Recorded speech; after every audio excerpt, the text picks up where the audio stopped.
It's a 1908 Fairbanks Morse screen-cooled engine, 10 horsepower. It came down from Seymour Inlet. I had met a friend of mine, and he asked me what I was doing. I said, I'm tinkering with antique engines. Oh, he said, my father-in-law has just brought this big engine down from Port Hardy. It's been in storage up there for 40 years. They had used it. Him and his wife and 3 children had lived in a houseboat and towed the engine around to all the independent loggers to haul logs off of the shore into the water so they could boom them up. And when we pulled the flywheels through and a little bit of fuel in the priming cup, the thing filled my shop full of smoke, so she was ready to roll. There's a sprocket on the other side that drove a big chain to the winch, to a sprocket on the winch. So that was the operation of it. It has to be 2 snifter cups full of fuel to prime it.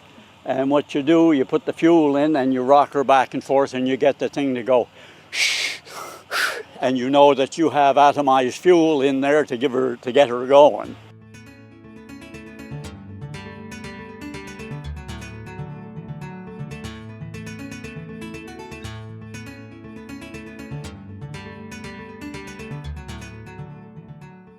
This is a 1928 Reed Oilfields engine that runs on gasoline.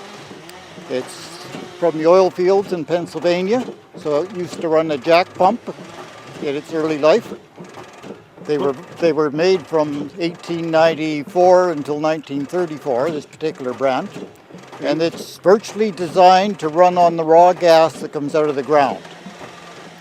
So after they drilled the well, they would hook these up. This one would run the pump, the old jack pump on the oil fields. That's about all I could tell you. What was it used for in Comox Valley? Just this, just a showpiece. That's all it's ever been. Did it need a lot of work? It needed a significant amount of work, yes. I figure I've got probably 500 hours into it right now. What did you have to do? Oh, fix the ignition system, the carburetor system, just a whole bunch of minor stuff. Clean it up, repair the trailer, just lots of stuff. Paint, the usual. It was well weathered when I got it.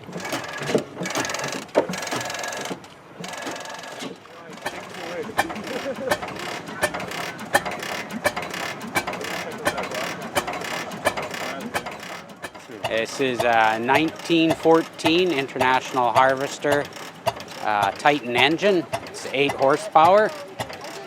And it's a 1-cylinder? Single cylinder, yeah. And it's an early engine because it doesn't have a spark plug. Runs off an igniter and a low tension coil. So she was a little finicky firing up there. Can you tell me about that? Yeah, well, for some reason we didn't have any power. It started up and then it died, and so something was loose. Just a bad connection somewhere. Yeah. Because I'm thinking it's probably pretty reliable, simple. Yeah, it's always been a good starter. I wanted to get it done for this year, sort of its 100th birthday. And the fellow that I bought it from, he never had the opportunity to restore it or get it going. And I wanted him to see it before he passed away. Yeah, just tell me what these were normally used for. They're a power source. Yeah, a power source for perhaps cutting wood, grinding feed. They're a little bit big for pumping water. A small threshing machine, a hand thread threshing machine you could use on it, yeah. Anything else you want to tell me about this guy here? It's the prize of my collection. Very happy with the way it turned out.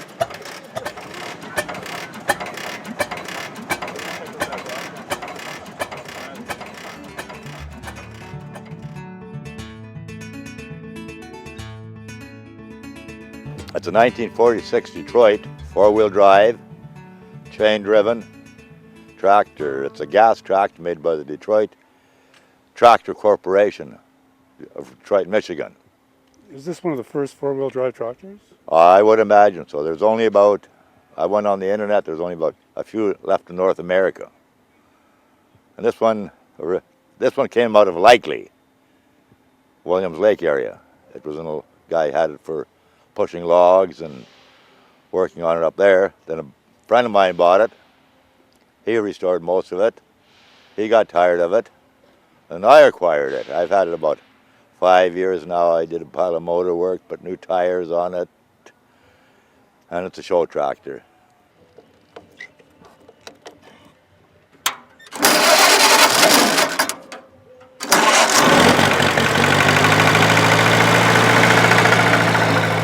And there she goes. Purrs like a kitten again. Yep.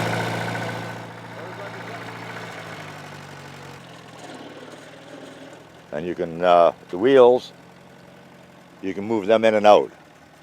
So you can widen or lessen the track. Is it hard to do that? Nope. You just undo a couple bolts and a jack or a sledgehammer or a pry bar, and you can move them in and out. And what kind of engine's on there? It's a little four-cylinder Continental, about 20 horsepower. Is that gas or diesel? Yeah, no, it's gas.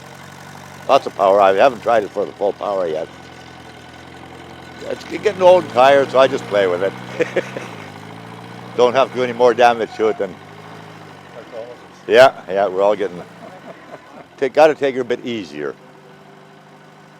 Well, I've been doing it for about 25 years. And how many pieces of equipment do you have? Besides, I've got 2 more tractors at home.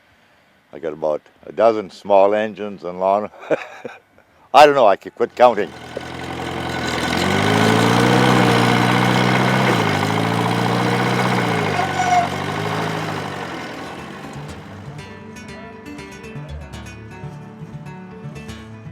Two, go!